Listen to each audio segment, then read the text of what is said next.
Paul Isérois.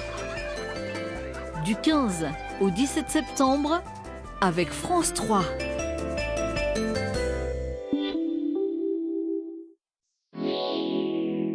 Commencez la journée en toute sérénité en regardant 9h50 le matin avec les notaires d'Auvergne-Rhône-Alpes.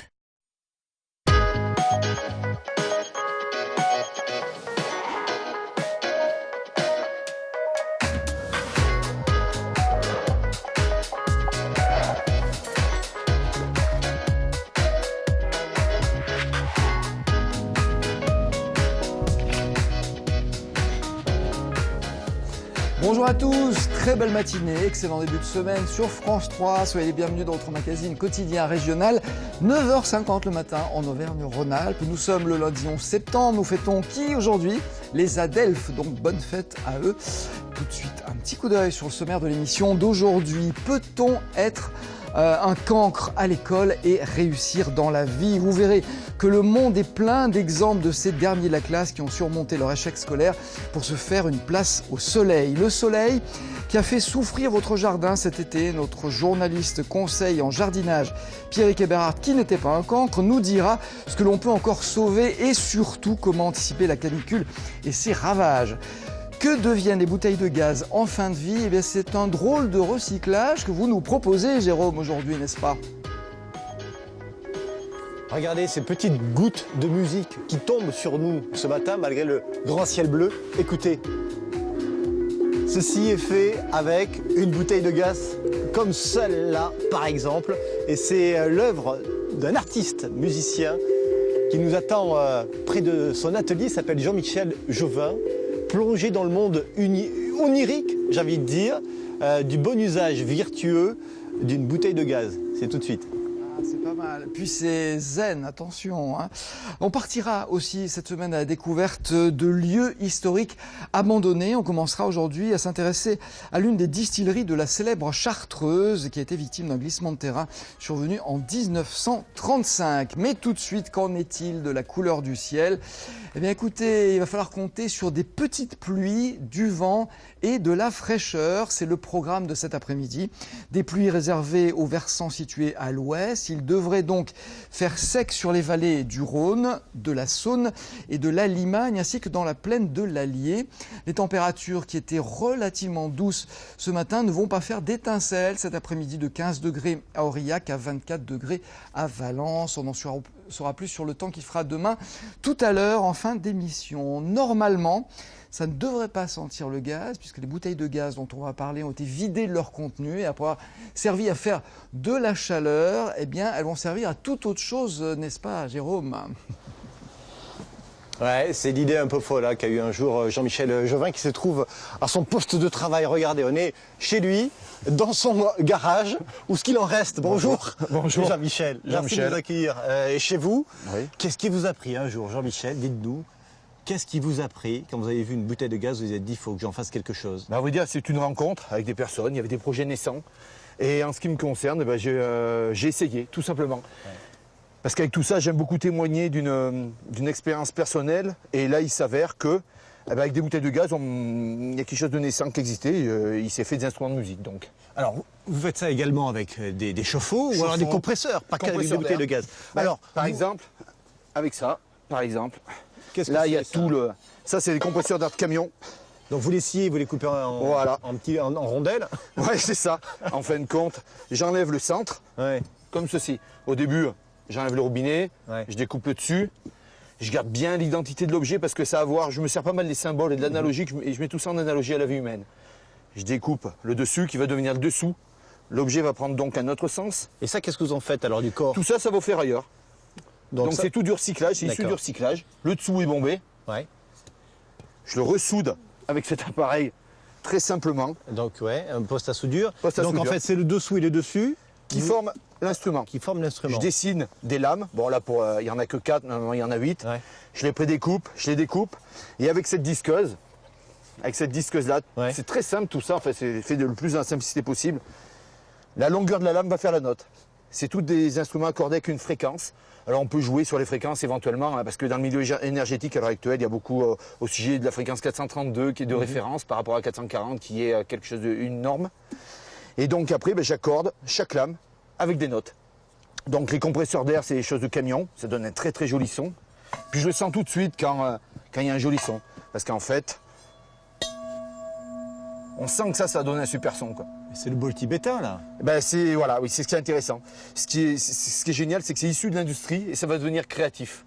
Et ce qui m'intéresse là-dedans, c'est l'être humain. Tout ça, c'est un vecteur. C'est un objet qui est apprécié pour son son, pour plein de choses, pour le rencontre et la partage que ça va provoquer. Et ça fait combien de temps que ça dure, cette histoire d'amour avec les bouteilles de gaz, là? 6 ans. 6 ans. Ouais, ça fait 6 ans. Et donc je fais de l'animation, je mets tout ça autour de l'être humain. Parce que ce qui m'intéresse, c'est que les gens se découvrent une part de créativité. Ce qui m'intéresse, c'est qu'on sorte du rôle, qu'on est artiste ou pas artiste, ou musicien ou pas musicien, pour le dessin, pour la photo, pour plein de choses, ça peut être ça. Ce qui m'intéresse, c'est que les gens essayent et ils se disent, mais ce que je fais, c'est intéressant. Ce qui m'intéresse, c'est le talent personnel des gens, que souvent c'est non évoqué, parce que dans notre société, c'est vrai que... Donc ce que vous voulez dire par là, c'est qu'avec un instrument pareil, que vous créez de vos propres mains, pas besoin d'avoir fait le conservatoire, pour, avec 2 baguettes, faire résonner les notes. C'est exactement ça. Et ce qui m'intéresse là-dedans, c'est ça, c'est cette part de créativité que les gens vont se trouver. Parce qu'on ne fera pas des morceaux calés, structurés comme dans la musique conventionnelle, mais par contre, les gens vont se découvrir un instant qui leur appartient. Ouais. Ce qui m'intéresse, c'est ça, c'est qu'on sorte du rôle de musicien ou de... Et chacun va créer son univers. Exactement. Sa bulle. Voilà, soit pour lui, soit pour les autres, hein, ça c'est encore autre chose. Et donc l'animation proposée avec le carrousel qu'on verra tout à l'heure, tout est là. Tout est pour ça. C'est incroyable. Alors on va le voir hein, dans cette émission, c'est tout un cheminement qui va s'opérer. On part de votre atelier, puis on va rencontrer des gens qui sont venus vers vous parce que cet instrument leur a parlé. Et on va voir comment, surtout, ils s'en sont emparés. Et on va voir le spectre très large, finalement, des utilisateurs de ce que vous appelez alors une Butadreams. J'appelle ça un Butadreams. L'instrument s'appelle le Butadreams. Le Butadreams. Buta pour but à gaz, bouteille de gaz. Et puis le petit... les rêves. Pour donner un autre sens. Pour donner un autre sens, que la bouteille de gaz est industrielle, pour donner un sens créatif, et on est dans le Butadreams. Ouais, voilà. Dans le monde des rêves. Alors ce que je disais tout à l'heure dans les titres, on est vraiment dans le monde onirique, on le verra, parce que, encore une fois, l'utilisation qu'on en fait est large et n'a pas vraiment de limite. On peut tout faire au niveau musical, au niveau se créer un instant personnel. On peut faire plein de choses. Donc il y a des spectacles qui se font. Vous allez présenter tout ça tout à l'heure de toute façon. Et puis même moi je vais essayer. Je vais me rapprocher alors d'une structure, on va le voir, qui s'appelle le carrousel. C'est le carrousel à Butadreams. Il est juste derrière nous, le temps de se rapprocher de cet instrument, de faire. Et puis on revient vers vous. Allez, tout de suite. Écoutez, moi j'ai hâte de vous voir à l'œuvre, mais il va falloir patienter quelques minutes pour ça. Ne soyez pas désespérés, tiens, si vos enfants ne sont pas vraiment bons à l'école, s'ils sont abonnés au bonnet d'âne, la réussite scolaire n'est pas indispensable pour réussir dans la vie, mais aussi pour réussir sa vie. Et la nuance est importante, c'est ce qu'on va voir tout de suite avec Réjeanne Varro. Bonjour Réjeanne. Bonjour. Vous êtes réalisatrice et vous êtes particulièrement la réalisatrice d'un documentaire que j'ai vu, qui m'a passionné, qui est très intéressant, et qui s'appelle Cancre. C'est un documentaire consacré au cancre.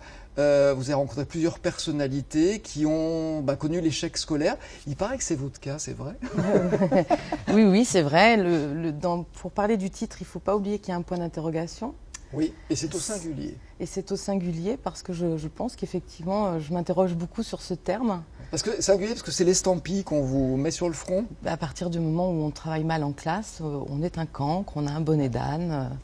Oui, bien sûr, on est stigmatisé tout de suite et il faut une appellation, donc on nous appelle les cancres. Mais c'est quoi un cancre finalement? Un cancre, c'est quelqu'un qui travaille mal à l'école et qui n'est pas du tout dans cette norme réclamée par l'école et qui a des difficultés scolaires et qui décroche. Et comment est-ce qu'on devient un cancre? On devient un cancre pour... C'est pas une fatalité? C'est pas une fatalité, mais on devient un cancre parce que en tous les cas moi, en ce qui me concerne, je ne trouvais pas de sens dans l'école et j'ai cherché du sens très tôt. Et ce qu'on me réclamait, je ne comprenais pas pourquoi, et j'ai beaucoup demandé mais pourquoi. Et on n'a jamais... Il ne faut pas poser de questions à l'école, il faut écouter, c'est tout. Oui, il faut écouter, il faut aimer son professeur, en tous les cas son enseignant, en ce qui concerne la primaire. Mais moi, je réclamais plus que ça, et je voulais comprendre, et je n'arrivais pas à y trouver de sens, donc j'ai décroché très tôt. Et donc, c'est un sujet qui vous a concerné, vous êtes allé voir auprès d'autres personnes comment elles l'avaient vécu. Et il y a quelques personnalités, pas forcément toutes connues, c'est ce qui fait tout l'intérêt de ce film. On a parmi eux le cuisinier Thierry Marx, qui dit « Personne ne naît pour être dans l'échec ». C'est vrai que c'est pas une fatalité. Alors il y a plusieurs personnages, je les cite rapidement parce qu'il y en a 6. Il y a Jean-Michel Apathy, que vous connaissez tous, célèbre journaliste, le cuisinier donc Thierry Marx, le comédien Bernard Campan, des inconnus, voilà. Le chef d'entreprise Marc Puch, la peintre et photographe Linda Elia, et un prévôt, Quentin Claudel, c'est le responsable d'un centre de formation des compagnons du Tour de France qui lui-même est plombier. Est-ce qu'ils ont un point commun, tous ces gens-là? Bah oui, bien sûr, le point commun, c'est qu'ils ont souffert de l'école. Oui. Alors ils ont souffert différemment, mais en même temps, ça devient pour eux, ils sont tous en effet miroir et ils se comprennent, ils se complètent. Après, là où moi j'ai beaucoup travaillé, c'est que ce n'est pas un film contre l'école. Non, c'est un film de témoignage, c'est du vécu. Ce n'est pas un film contre l'institution que je trouve absolument magnifique. Aller à l'école, ça devrait être un vrai bonheur. Il n'y a pas de remise en question de l'institution, mais il y a peut-être un message adressé à l'institution qui veut dire qu'il faut peut-être tenir compte davantage des personnalités de chacun et peut-être essayer de faire ressortir ce qui ne se voit pas tout de suite. Oui, c'est ça. C'est que moi, j'ai filmé effectivement des cancres qui ont réussi. Pour montrer effectivement que ces gens-là avaient déjà une richesse quand ils étaient petits. Et je me suis beaucoup interrogée pour comprendre pourquoi cette richesse n'a pas été reconnue à ce moment-là et qu'elle est reconnue sur le tard, mais que ces gens-là qui ont été en échec gardent des cicatrices. Ils ont fait leur chemin, une cicatrice. On va en voir une tout de suite, ça, le témoignage de Bernard Campan, voilà, qui est humoriste, qui est comédien, que vous connaissez tous. Témoignage surprenant, écoutez. Campan redouble, évidemment, et voilà. Et moi, j'ai eu droit juste à ça, quoi. Une espèce de coup de couteau, de coup de sabre. Campan redouble. Aujourd'hui, à 58 ans, j'en parle et ça me retourne, quoi. Bon, avec toute la distance que j'ai aujourd'hui, je vois que c'est un point central voilà, qui est là. Voilà, c'est un des moments forts de ce documentaire Cancre. Et on sent que cet homme qui a il doit avoir la cinquantaine, qui a le succès, qui a tout dans la vie, il y a une douleur profonde qui remonte au moment où vous lui posez la question. Et c'est vrai qu'on se rend compte qu'il y a une blessure qui est profonde et qui reste. Ben, oui, je pense qu'à partir du moment où on démarre sa vie, parce que rentrer à l'école, c'est démarrer pratiquement sa vie par l'échec, se construire par l'échec. Ça marque à vie. Moi, je pense que, j'en suis convaincue, ça marque à vie. Ouais. Vous aussi, elle est là, la petite douleur? Oui, bien sûr. Bah, c'est un film réparateur. Ouais. On espère qu'il va bien réparer. Donc il y a des moments comme ça qui sont émouvants. On verra tout à l'heure, il n'y a pas que ça. Il y a vraiment toute la richesse de ces témoignages. On a par exemple Linda Elia qui dit qu'on n'est jamais réparé. Donc elle dit bien ce que vous dites. On n'a jamais confiance en soi malgré la réussite. Mais oui, parce que quand vous avez, encore une fois, que vous êtes senti humilié et que vous avez ressenti cette humiliation, c'est fort comme mot. Hein. Ouais. Pourtant, travailler mal en classe, c'est ça, c'est se sentir humilié par le groupe. Et la réussite ne vient pas effacer tout ça, elle ne vient pas redonner de la confiance. Mais non, parce qu'il y a le sentiment d'usurpation, pourquoi j'y arrive, mais en même temps, on m'a dit que j'étais nulle. Donc il y a toute cette... Ça vous vole votre succès futur? Non, ça le vole pas, mais ça l'atténue. C'est encore quelque chose à guérir. Oui. C'est un documentaire. Alors, je le précise, vous avez vu des bandes annonces toute la semaine parce que c'est vrai que c'est un documentaire exceptionnel. Il devait être diffusé ce soir sur France 3, après Soir 3. Vous l'avez appris la semaine dernière, Pierre Berger est décédé. L'antenne nationale a décidé de diffuser un documentaire en son hommage. Du coup, Cancre sera diffusé lundi prochain. Bon, on vous en parle quand même aujourd'hui parce qu'il faut absolument réserver votre soirée. C'est un documentaire exceptionnel. Ce sera donc après Soir 3 lundi prochain. Vous restez avec nous parce qu'on va retrouver tout de suite Jérôme Doumain qui est dans ses bouteilles de gaz et qui font de la musique. Oui, c'est surprenant, c'est comme ça, mais ça marche. Ça sent pas le gaz en tout cas, je peux vous dire. Là, on est dans notre bulle, on a du mal à en sortir. Alain, parce que c'est vrai que c'est assez hypnotique le son qui se dégage de ces instruments, de ces butadrines, on le rappelle, hein, effectivement. C'est un instrument de percussion à base de bouteilles de gaz créé par Jean-Michel Jovin. incroyable. Alors c'est vrai que là, regardez, on est dans ce que vous appelez, vous, le carrousel. Le carrousel à Butadreams. Et on a créé vraiment une sorte de bulle. Là. Qui à l'origine, c'est un banc poème. Donc ma compagne a écrit le poème qui est devant et c'était présenté à Souvigny, ce qu'on parlait tout à l'heure, pour l'expo des bancs poèmes. Et donc l'idée, c'est que les gens viennent se rencontrer en sortant de tout modèle extérieur de créativité. Ils font ce qu'ils sentent et ils se découvrent qu'ils peuvent créer un instant. Ouais. Tout est basé là-dessus, en sortant des modèles extérieurs de créativité. Et puis un partage aussi. Un partage. Il y a Mike en face de moi, il y a Mathieu, et puis on est là tous à échanger nos sons. Qui sont à l'origine de la création de Carrousel. Ce qui est incroyable, c'est qu'on a vraiment l'impression d'être des experts en la matière. On peut absolument faire n'importe quoi, il en sortira toujours quelque chose d'audible finalement. Mike, c'est un peu le sentiment, hein.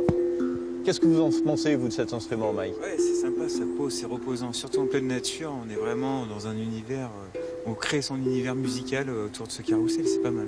Mathieu, vous qui êtes batteur dans un groupe de musique. Bah c'est plutôt marrant. C'est comme vous dites, même si les accords sont pas bons, même si la note n'est pas forcément la bonne, ça sort, c'est magnifique. C'est bien. Et c'est ça, hein, c'est un lieu de partage. C'est un lieu de partage et de rencontre avant tout. Et on se rend compte qu'en jouant simplement, bon, je fais des gammes très ludiques, hein, c'est tout accordé. Là, par exemple, il va de là en là, celui sur lequel tu joues, Jérôme. Celui de ci en ci, de do en do, de rang ré, je joue avec les modes de la musique baroque. Et donc l'idée, c'est ça, c'est que les gens fassent une communication non verbale et musicale. Et ils se découvrent surtout le talent de pouvoir créer quelque chose. C'est vraiment la racine, la racine de l'activité. Et alors c'est complètement, je disais, alors à la fois hypnotique et puis complètement addictif. Hein. Moi j'ai du mal à en sortir. Là. Comment on fait? On sort pas. On sort pas. On n'en sort pas, tout simplement. On reste dans son petit truc le temps jusqu'à ce qu'on n'ait plus l'intuition à jouer et qu'on ait envie de passer à autre chose, tout simplement. Alors, Jean-Michel, justement, on peut passer à autre chose pendant que Mike et Mathieu continuent leur performance artistique et personnelle et individuelle. Parce que, on l'a dit, hein, beaucoup de personnes s'emparent de ces Butadreams. C'est ça. Et des compagnies donc, de théâtre de rue le font très bien. Exactement. Donc la compagnie Nomadic Conte avec Nicolas Andrieux et qui ont fait un conte avec ce Butadreams là. Que vous accompagnez avec une Butadreams, une création artistique. Une création artistique, c'est exactement ça. Mathieu, par exemple, on peut en avoir un aperçu? Pas de souci, c'est extrait. Alors. On y va. Ah, potager. Tous ces potes-là qui apprennent à partager. Du légume à la rose sœur, en passant par les plantes aromatiques à la senteur fantastique. J'en vibre de partage. Vous êtes si bien ici, choyés, binés, chouchoutés, désherbés, réconfortés. Cette jardinière, vraie ouvrière de symbiose, m'en enlève la prose.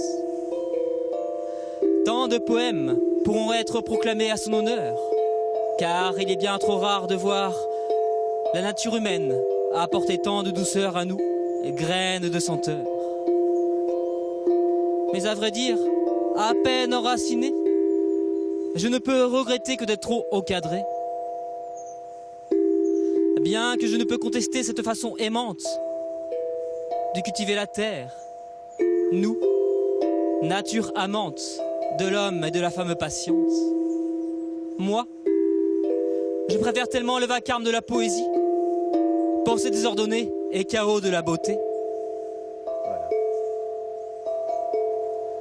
Merci pour cet extrait. Vous voyez, un aperçu, une déclinaison de ce qu'on peut faire avec une Butadreams, c'est qu'un début, Alain. Hein. Vous imaginez, il est à peine 10 heures, il fait un petit 8 degrés, on est au bord d'une rivière, en plein milieu des volcans. Regardez un peu l'inspiration créatrice que ça suscite. Merci en tout cas, messieurs, et puis à plus tard, parce que, merci, Nicolas. Encore une fois, on va avoir une autre couleur des Butadreams qu'on peut décliner.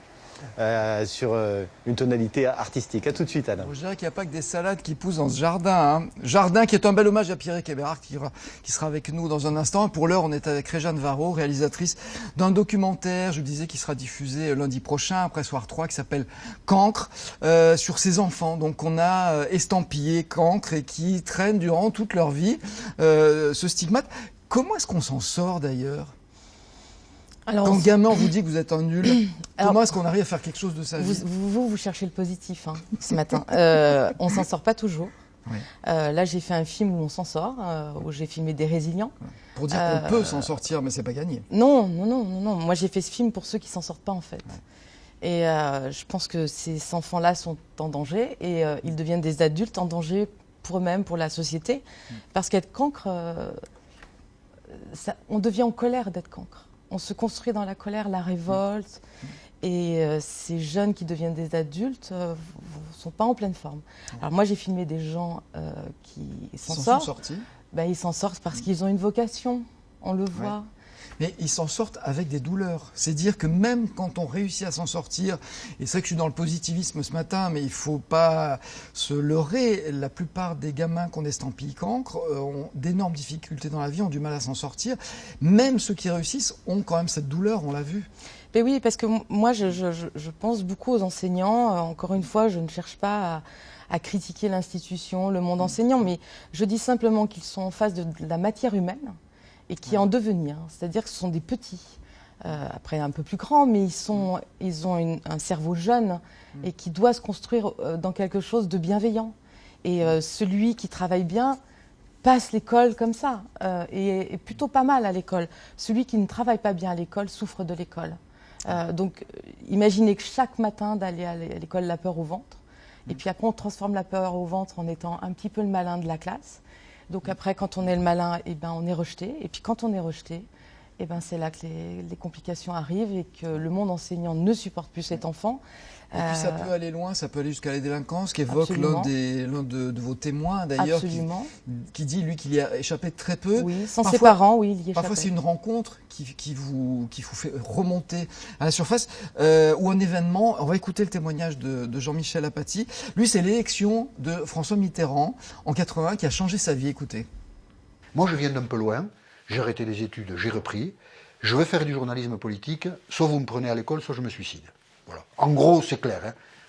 Voilà, il n'y a pas d'alternative. Hein. Ça, c'est la chance de ma vie et il faut que ça marche. Hein. Et le lendemain, chez moi, le téléphone sonne. La directrice de l'IUT qui était dans le jury, mais je ne le savais pas, qui s'appelle Edith Raymond, voilà, m'appelle et me dit je vous appelle parce qu'on s'est dit qu'on n'allait pas vous laisser attendre jusqu'en septembre. Hein, parce que, bon, on a compris que... Alors, on va vous prendre, hein, donc vous inquiétez pas. Je lui ai fait peur, je crois. Vous inquiétez pas, voilà... Ne vous suicidez pas. Ouais, en gros, c'était ça, quoi. Alors, le mot suicide est excessif, bien sûr, mais je leur ai dit que, voilà, c'était énorme, quoi, pour moi. Voilà, ça, il fallait que je le réussisse, quoi. Sinon, voilà... C'était un appel au secours. L'élection de François Mitterrand, pourquoi? Parce que pour lui, dans sa tête, il s'est dit que tout était possible et que donc sa vie pouvait changer, d'où cette volonté de faire une école de journalisme et cette volonté de convaincre que finalement, on devait le laisser rentrer parce qu'il y arriverait. Lui, il s'en est sorti, effectivement, tout le monde s'en sort pas. C'est un besoin, on le sent, c'est un besoin plus qu'impérieux chez lui. Il y a un moment donné où il s'est dit, c'est plus possible, ma vie, c'est pas ça. C'est une nécessité, il a la maturité, il a 25-26 ans, il sait qu'il n'est pas très heureux, il sait qu'il n'est pas à sa place. Et justement, d'être cancre, c'est l'idée de trouver sa place.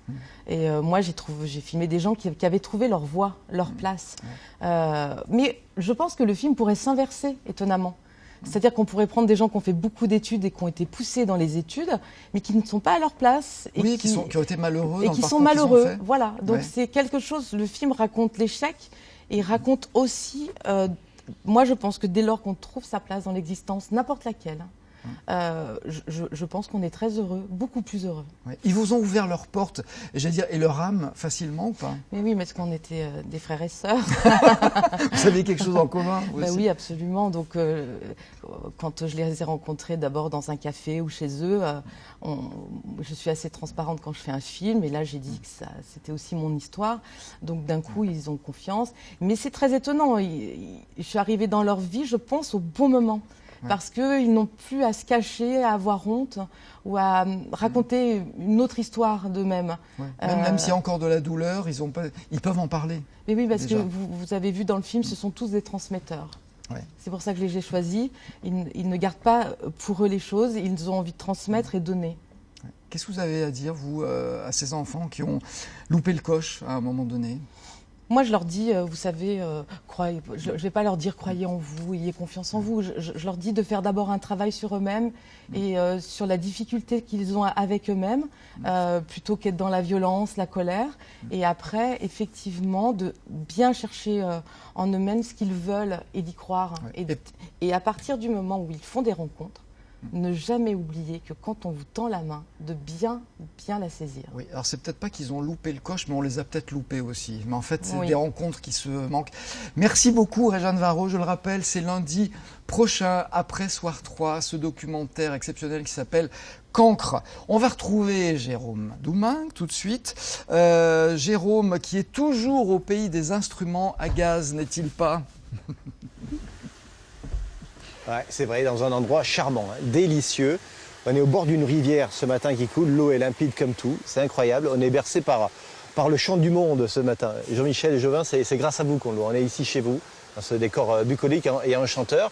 Et vous avez tenu à nous présenter cette dame qui est à côté Virginie van der Merch, qui est sophrologue. Qui est sophrologue, parce qu'on l'a dit, une butte à dreams peut servir aussi à l'introspection et au développement de soi.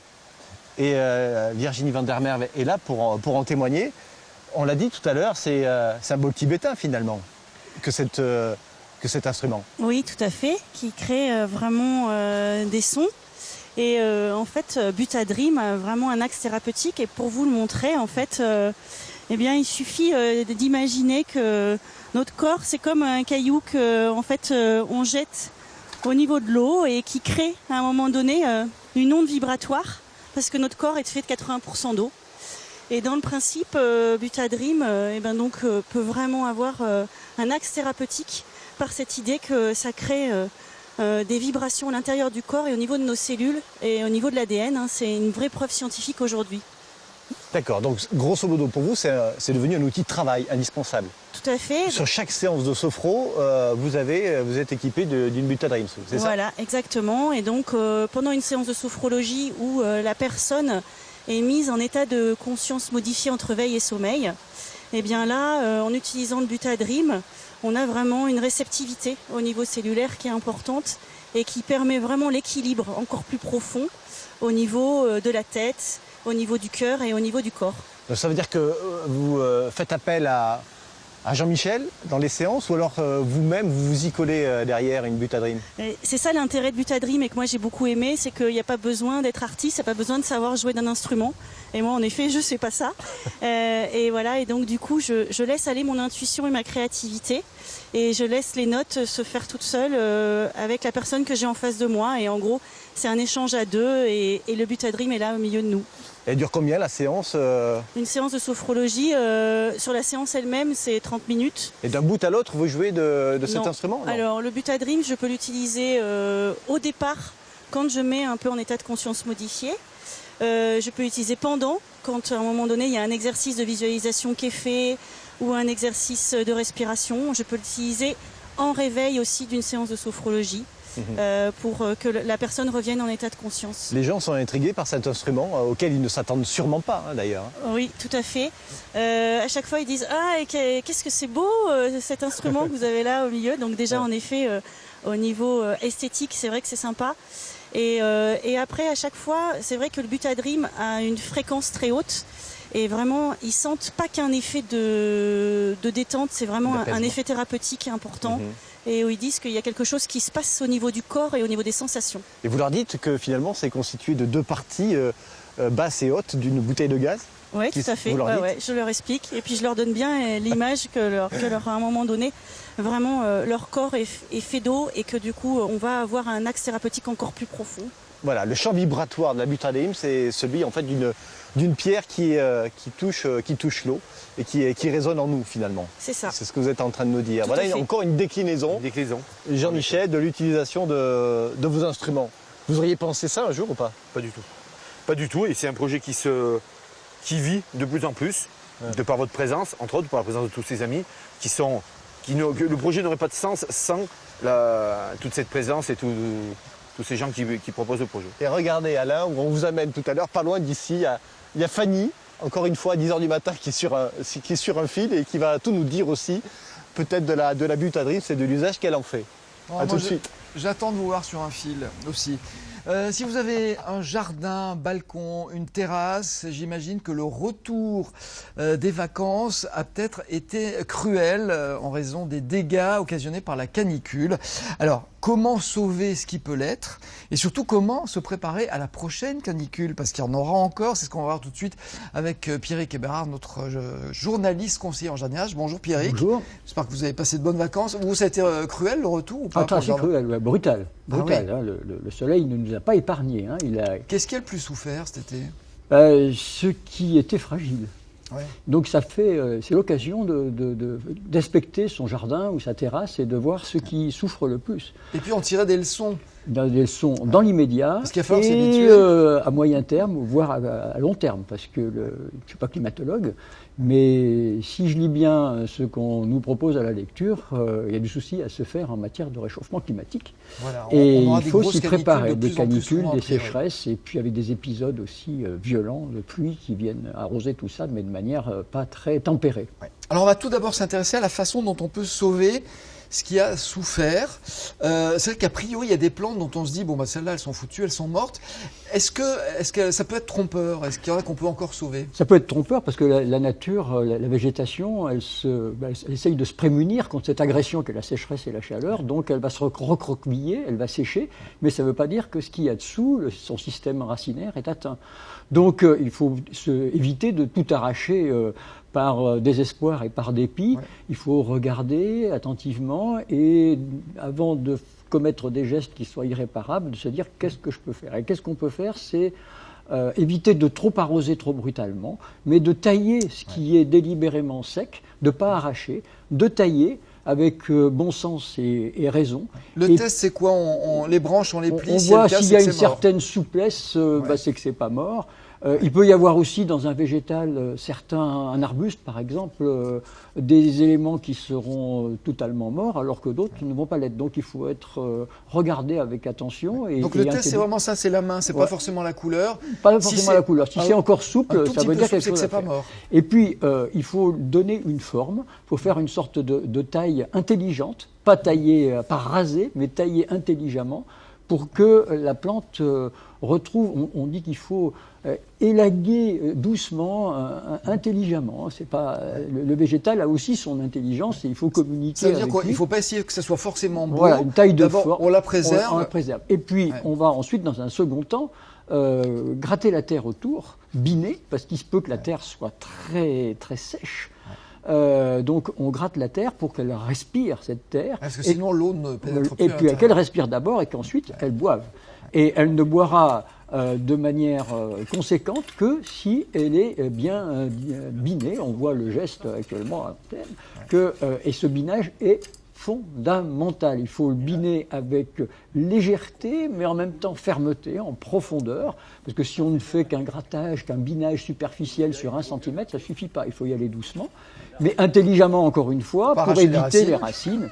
Et après qu'on a intelligemment biné et taillé, là, on pourra arroser, attendre 2-3 jours et voir si ça repart, si ce traitement d'urgence donne des résultats. Il faut attendre 2-3 jours, 1 semaine, et on pourra ensuite intervenir plus profondément. Donc pas de précipitation, c'est pas parce que les feuilles sont sèches qu'en arrosant à coup de seau, ça va repartir. Voilà, il faut y aller, comme vous l'avez dit, intelligemment. De toute façon, il faut être intelligent pour être en bon jardinier. Et puis chaque végétal a sa spécificité. Vous en avez certains qui vont tout de suite nous faire comprendre qu'ils ne sont pas morts, et puis d'autres qui donnent l'impression d'être complètement annihilés et qui vont repartir. Ouais. Donc la nature ne sauve pas les apparences, au contraire, elle se débarrasse des apparences pour conserver l'essentiel. Conserver l'essentiel dans son système racinaire et de se recroqueviller un petit peu comme un être humain se recroquevillerait face à une agression extérieure. La plante se recroqueville et attend des jours meilleurs. Ouais. Alors, dans quelques instants, on verra ce qui se passe si le jardin est complètement fichu. Dans ce cas-là, on se dit comment faire un nouveau jardin, parce que si la canicule revient, c'est pas la peine de ressouffrir. Et puis on verra aussi comment essayer de maintenir l'eau, parce que justement l'eau va devenir de plus en plus rare. Mais tout de suite, je vous propose de retrouver Jérôme Doumingue avec ses drôles d'instruments, alors pas à vent mais à gaz. Ouais, écoutez, là, je suis sous le charme, en fait, hein, à la fois de ces instruments. Regardez, là, par exemple, encore une fois, on n'est plus en présence donc d'une bouteille de gaz transformée, mais d'un assemblage entre deux parties d'un chauffe-eau. J'en suis sûr, Alain, que vous ne regarderez plus désormais votre chauffe-eau de la même façon à partir de ce matin. Là, ce qui nous est proposé, c'est encore une déclinaison de l'utilisation qu'on peut en faire. Regardez, Jean-Michel, il est tout à sa joie là. Il est dans son monde, un peu perché peut-être, mais sur la proposition de Fanny, le voilà qui l'accompagne. Et il nous dit, Jean-Michel, cette musique-là porte les artistes. L'idée, c'est ça, c'est que le son et la créativité de l'instant, parce qu'on prévoit rien, on fait que jouer, tout simplement. Et on axe tout sur la rencontre avec l'artiste. Donc l'idée, c'est que le son porte le visuel de Fanny, en l'occurrence, tout de suite. Et à chaque fois, encore une fois, c'est un morceau issu du moment. Exactement, on joue l'instant présent. Dans l'improvisation. Exactement, on joue l'instant présent. Et je trouve que c'est la créativité pure de jouer la rencontre qu'on est avec la personne, quoi. C'est ce qui est génial. Alors on va essayer de présenter Fanny sur son fil au bord de la rivière ce matin, au milieu des bois et des volcans. Elle est volcanologue de formation. Fanny, elle est chercheure dans un laboratoire. Et puis sa marotte, c'est de créer aussi. Elle a une dimension artistique et elle la développe sur des scènes, puisqu'elle se produit dans le cadre d'une petite compagnie qu'elle a montée. Et puis elle se fait accompagner par vous, Jean-Michel Jouvin. C'était une rencontre assez inattendue. Hein. Exactement. Lors d'un salon du livre où je faisais l'animation. Parce qu'elle écrit des livres aussi. Hein. Elle écrit des livres aussi, Fanny. Hein. Fait aussi des animations avec la vulcanologie, autour des volcans, autour de la connaissance de la nature. Donc je faisais cette animation, on s'est rencontrés, voilà. Puis 3 ans après, elle me dit, voilà, moi j'étais circassienne, je suis parti sur autre chose pour un moment, je veux absolument refaire du fil et j'aimerais t'accompagner musicalement. Je lui dis, moi c'est exactement ce que je fais. On s'est accordé sur le fait que j'avais envie, humblement bien sûr, de jouer l'instant présent, de s'accorder ensemble sur ce qu'elle fait tout de suite, tu vois, par exemple. On va aller à sa rencontre à Fanny, peut-être qu'elle peut nous dire 2 mots, je lui en demande beaucoup ce matin. Fanny, oui, cette rencontre avec Jean-Michel et ses Butad Dream, c'était comme une petite révélation pour vous.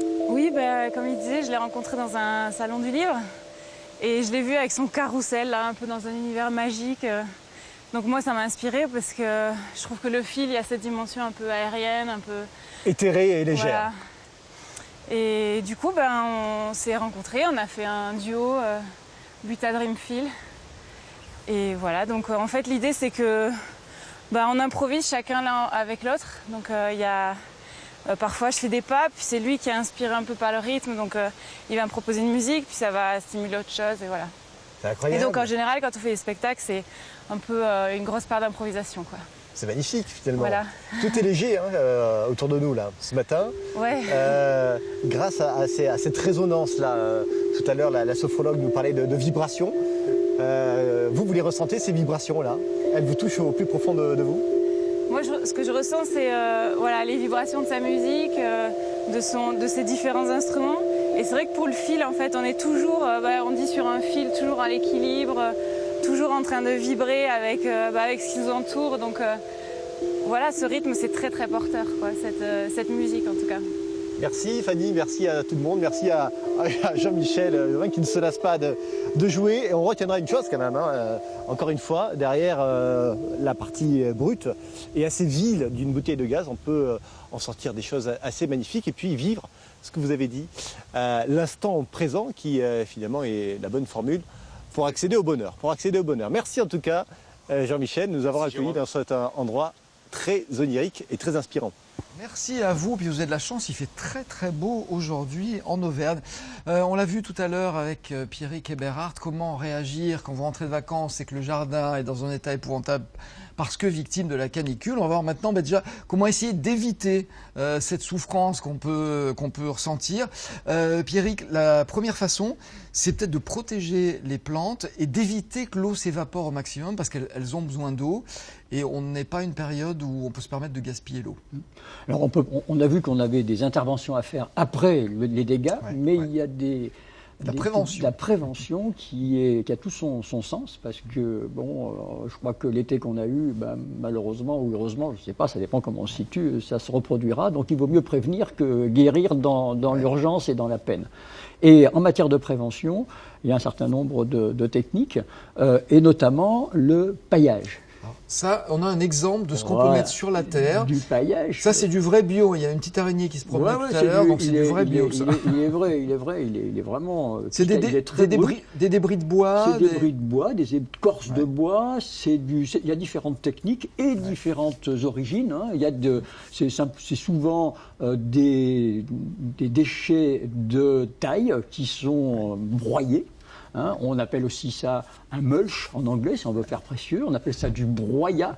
Les ingénieurs horticoles et agronomes parlent de BRF. Qu'est-ce que c'est que le BRF? C'est du bois raméal fragmenté, n'est-ce pas? La poésie du jardin, bois BRF. En fait, c'est ça. L'utilité, c'est qu'on dépose ce végétal sur la terre et que c'est pas pour faire joli. Il y en a certains qui sont très agréables à l'œil, qui sont de colorés.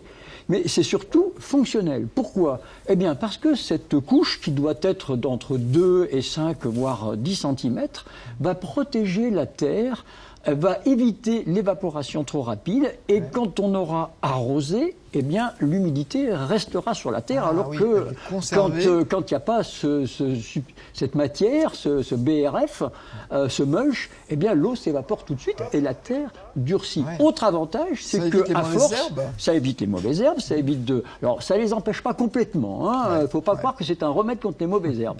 L'huile de coude est aussi utile que le mulch. Pour prévenir les mauvaises herbes, mais ça a une autre utilité, c'est qu'à force, comme c'est un matériel végétal, ça se décompose. Et que ça ne remplace pas un compost, ça ne remplace pas un fumier, mais ça va se mélanger à la terre, d'où la nécessité aussi d'en rajouter à intervalles réguliers. Donc tout ça pour conserver l'eau. Et si on veut vraiment prévoir pour les années à venir et d'éventuels retours d'autres canicules, il faut peut-être composer son jardin différemment et incorporer de nouvelles espèces qui s'adaptent mieux à la chaleur. Avec le risque, c'est qu'elles craignent le froid aussi. Oui, donc là on l'a fait dans la tactique immédiate, les soins d'urgence. Maintenant, on va faire dans la stratégie pour essayer de s'adapter à cette nouveauté qu'est le réchauffement climatique. Donc effectivement, on a une panoplie d'espèces et de variétés qui sont, je dirais, pour avoir une image, qui sont vaccinées contre la canicule et alors la quoi, par exemple? Alors, on va utiliser quelque chose, un végétal qui est très commun dans les jardins, la rose et les rosiers. Il y a des rosiers qui craignent énormément la sécheresse et la chaleur, d'autres beaucoup moins. Les rosiers botaniques et les rosiers issus de botanique, c'est-à-dire ceux qui sont ce qu'on appelle souvent les rosiers galliques, qui fleurissent au mois de mai et de juin, qui fleurissent qu'une fois, qui ne sont pas remontants, sont, je l'ai constaté cette année, particulièrement résistants à la sécheresse. Ils doivent avoir un système racinaire qui va chercher l'humidité très loin. Et on voit apparaître là un rosier qui s'appelle Crépuscule, qui est un rosier d'un obtenteur du 19e à Lyon, qui s'appelait Dubreuil. Et ce rosier est, cette année, extraordinaire dans son feuillage. Il n'y a pas une tache de maladie. Sa floraison remonte, celui-là. Il a été en fleurs magnifiques, comme on le voit là, au mois de mai. Il revient maintenant et il a un feuillage magnifique. Et en plus, vacciné contre la sécheresse et vacciné contre les maladies. Il n'y a pas une tache d'oïdium ou de marsonia. Donc je vous recommande ce rosier, Crépuscule, qu'on trouve chez les bons fournisseurs. Je crois qu'on a quelques images dans la Drôme de la municipalité de Montélier qui a fait quelque chose d'original. Elle a créé un jardin mexicain qui a priori s'adapte mieux aux périodes de canicule. Qu'est-ce que vous pensez de cette initiative? Alors c'est une très très bonne initiative. Montélier est un village qu'on appelle 4 fleurs dans le concours national des villes et villages fleuris. Donc c'est des gens qui savent traiter le jardin. Et ils ont eu l'idée, étant conscient des problèmes du réchauffement climatique et étant conscient de la pédagogie que souvent le jardin de faire un jardin qu'on n'ait pas besoin d'arroser. Et avec des clins d'œil à la végétation de climat de pays où il fait particulièrement sec, notamment le Mexique. Donc il y a des cactés, mais il y a aussi d'autres végétaux et on peut en avoir. Alors c'est difficile d'avoir du cactus dans son jardin. Par contre, on peut avoir un certain nombre de végétaux, comme on l'évoquait tout à l'heure, qui sont dans la panoplie. Je pense par exemple au nigel de Damas. Damas, c'est des endroits où il fait chaud et sec. La nigel de Damas est une annuelle qui résiste parfaitement à à la chaleur et la sécheresse, et surtout la sécheresse. Mais bon, là, on est dans la Drôme. Il ne faudrait pas non plus mettre des cactés trop au nord dans la région, parce que l'hiver, les pauvres, ils ne supporteront pas. Alors, souvent, on entend dire comme ça, ou on voit dans les jardineries des gens qui disent « Ah bah, il fait chaud, c'est le réchauffement climatique, je vais mettre de l'olivier ou du palmier ». Ce sont des clichés et des erreurs à ne pas commettre. Pourquoi? Parce qu'il fait très chaud, effectivement, il a fait très très chaud, mais tout le monde le sait, à Lyon, en Auvergne, en Savoie, dans la Drôme, et ça, il peut faire très très froid aussi, et surtout humide, en particulier à Lyon. Donc, de mettre du palmier et de l'olivier en se disant c'est le réchauffement,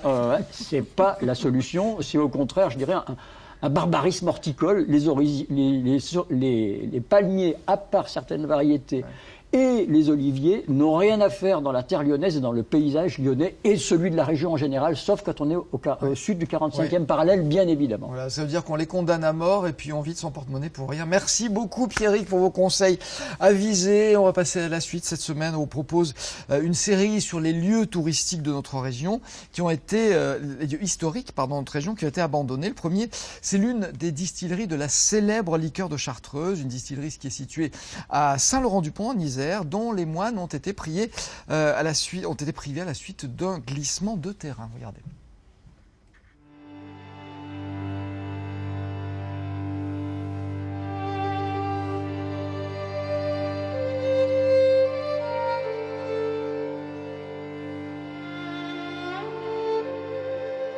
Ici, vous êtes dans un site industriel très ancien de Saint-Laurent-du-Pont. Vous êtes dans la 3e distillerie des Chartreux.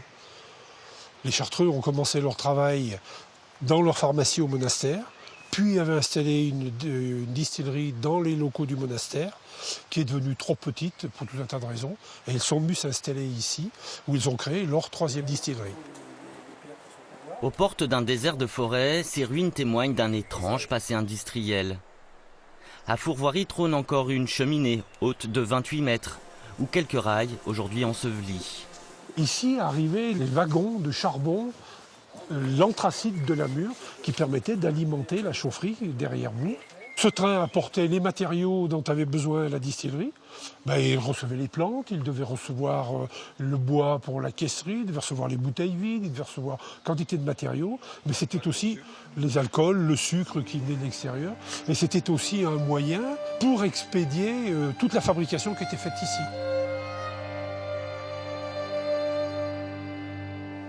En 1860, les pères Chartreux installent donc ici alambics et tonneaux.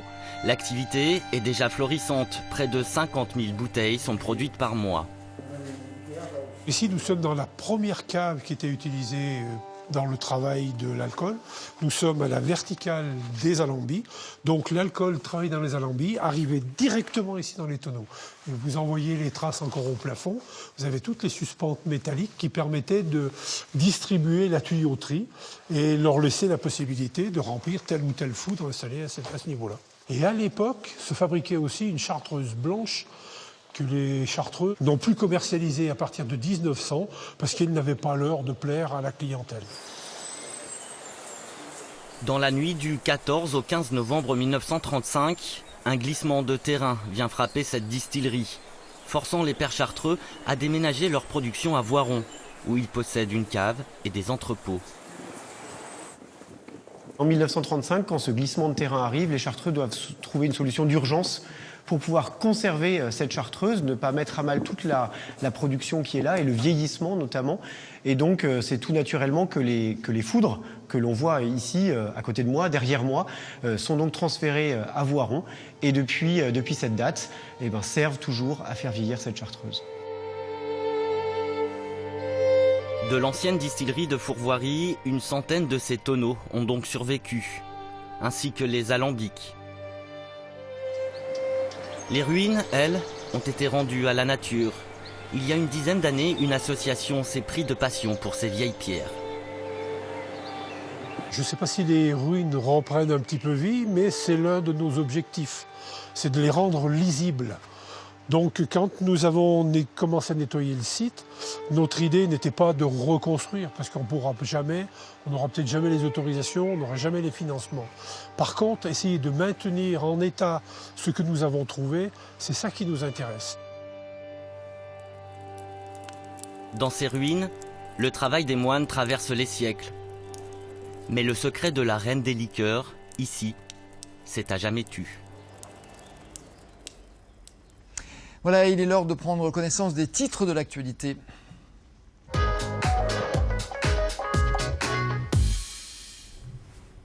Et les titres, c'est avec Paul Satis aujourd'hui. Bonjour Paul. Bonjour. On va commencer par les suites de l'affaire Maëlys. Oui, le lac d'Aiguebelette, c'est désormais l'endroit sur lequel se concentrent les recherches pour retrouver Maëlys. Le lac est vaste et très profond. Il faut donc du matériel de pointe pour le sonder efficacement, notamment des sonars qui ont été utilisés dès hier. Alors les recherches n'ont pour l'instant rien donné, elles vont reprendre aujourd'hui. Par ailleurs, la famille de Maëlys s'exprime enfin via son avocat. La mère de l'enfant notamment affirme que le comportement du suspect numéro 1 lui avait déjà semblé étrange au cours de la soirée pendant laquelle l'enfant a disparu. Un plan sur les déserts médicaux dans la région. Présenté par le président de région Laurent Wauquiez ce matin à Clermont-Ferrand, un plan, vous l'avez dit, de lutte contre les déserts médicaux. Ça se passe à l'hôtel de région car l'Auvergne est très concernée par ce problème. Un médecin sur 5 en Auvergne est âgé de plus de 60 ans. En avril, la région avait déjà promis le doublement de ses aides pour la création de nouvelles maisons de santé dans la région. L'OL grimpe provisoirement sur le podium. Ce n'est pas forcément celui qui joue le mieux qui gagne à la fin. C'est le genre d'analyse que vous pourriez avoir à la machine à café, Alain. Et je ne saurais que trop vous donner raison. Un OL poussif et dominé est parvenu tout de même à s'imposer hier sur sa pelouse contre Guingamp 2-1. Les buts, vous les avez, sont signés Mariano Diaz et Nabil Fekir. Cette victoire permet à Lyon, toujours invaincu cette saison, de rester sur le podium de la Ligue 1 à 1 point seulement de Monaco. Saint-Etienne, auteur d'un modeste 1 partout contre Angers, est juste derrière à la 4e place. Voilà, et on finit avec Chambéry qui fait sa foire. Et je poursuis dans la série Dicton de machine à café. C'est à la fin de la foire qu'on compte les visiteurs, bien entendu.